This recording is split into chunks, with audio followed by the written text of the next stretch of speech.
CSR fund തട്ടിപ്പുമായി ബന്ധപ്പെട്ട കൂടുതൽ കേസുകൾ എടുക്കും.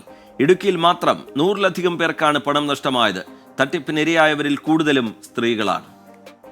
വാട്സപ്പ് വഴി ഒരു പരസ്യമായിരുന്നു, ഇങ്ങനെ വണ്ടി പകുതി വിലയ്ക്ക് കിട്ടും, ഇന്ന നമ്പറിൽ കോൺടാക്ട് ചെയ്യുന്നവനുണ്ട്. ആ നമ്പറിൽ കോൺടാക്ട് ചെയ്തപ്പോൾ സീഡ് സൊസൈറ്റിയുടെ ഒരു പ്രൊമോട്ടറെയാണ് നമുക്ക് കിട്ടിയത്. അവർ വഴിയാണ് നമ്മൾ സീഡ് സൊസൈറ്റിയിലെ മെമ്പർഷിപ്പ് എടുത്തതും. അവർ വഴിയാണ് അവരൊരു അക്കൗണ്ട് തരുക ചെയ്തത്, നമുക്ക് ഒരു അക്കൗണ്ട് നമ്പർ തരുക ചെയ്തത്. ആ അക്കൗണ്ട് നമ്പറിലേക്ക് ഇത്ര രൂപ അടയ്ക്കുമെന്ന് പറഞ്ഞു. 60,000 രൂപ അടയ്ക്കുകയും ചെയ്തത് HDFC ബാങ്കിൽ, മൂവാറ്റുപുഴ HDFC ബാങ്കിലാണ് 60,000 രൂപ അടച്ചതും. ആ പ്രൊമോട്ടർ പറഞ്ഞ രീതിയിലാണ് ഞങ്ങൾ എല്ലാ കാര്യങ്ങളും ചെയ്തത്. എൻ്റെ 60,000 രൂപ. അതിനിടെ ഫണ്ട് തട്ടിപ്പിൽ കൂടുതൽ പരാതികൾ നൽകരുതെന്ന് പിടിയിലായ അനന്തുകൃഷ്ണൻ പറയുന്ന ശബ്ദരേഖ 24-ന് ലഭിച്ചു. വിഷ്ണു സുരേഷ് വിവരങ്ങളുമായി ചേരുന്നുണ്ട്. വിഷ്ണു, ഇതുവരെ പുറത്തു വന്നതിനേക്കാൾ കൂടുതൽ വിവരങ്ങൾ ഈ തട്ടിപ്പുമായി ബന്ധപ്പെട്ട് പുറത്തു വരാനുണ്ട് എന്ന കാര്യം ഉറപ്പാണ്. ഈ തട്ടിപ്പിനിരയായവർ ഏറ്റവും ഒടുവിലായി വ്യക്തമാക്കുന്നത് എന്ത്? പോലീസിന്റെ തുടർന്നുള്ള നീക്കങ്ങൾ എങ്ങനെയായിരിക്കും വിഷ്ണു? റിജിത്ത്, കൂടുതൽ പരാതികൾ ഈ പ്രതിക്കെതിരെ ഉണ്ടാകും എന്നുള്ള കാര്യത്തിൽ തർക്കമില്ല. കാരണം ഇടുക്കിയിൽ മാത്രം 100-ലധികം പേർക്കാണ് പണം നഷ്ടമായിരിക്കുന്നത്.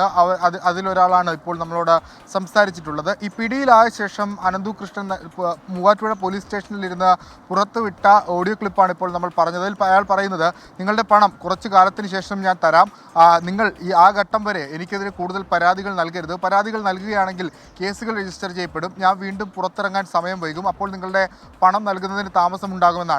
CSR ഫണ്ട് ബ്ലോക്കായി എന്ന് ആവർത്തിക്കുകയാണ് അനന്തുകൃഷ്ണൻ. പക്ഷേ പോലീസുമായി സംസാരിക്കുമ്പോൾ അത്തരത്തിലൊരു CSR ഫണ്ട് ഇല്ല എന്നാണ് പോലീസിൽ നിന്ന് ലഭിക്കുന്ന വിവരം. ഇയാൾ ആളുകളുടെ വിശ്വാസം മുതലെടുത്ത് നടത്തിയൊരു തട്ടിപ്പാണിത്. അതായത് 100 പേരിൽ നിന്ന് 50,000 രൂപ വാങ്ങുന്നു, അതിലൊരു 20 പേർക്ക് സ്കൂട്ടർ നൽകുന്നു, ബാക്കിയുള്ള പണം ഇയാൾ സ്വന്തം അക്കൗണ്ടിലേക്ക് വകമാറ്റുന്നു. ഇതായിരുന്നു തട്ടിപ്പ് രീതി എന്ന് പോലീസ് പറയുന്നുണ്ട്. ഈ പണം വകമാറ്റാൻ ഉപയോഗിച്ചിരുന്ന അക്കൗണ്ടുകളടക്കം പോലീസ് കണ്ടെത്തുകയും ചെയ്തിട്ടുണ്ട്.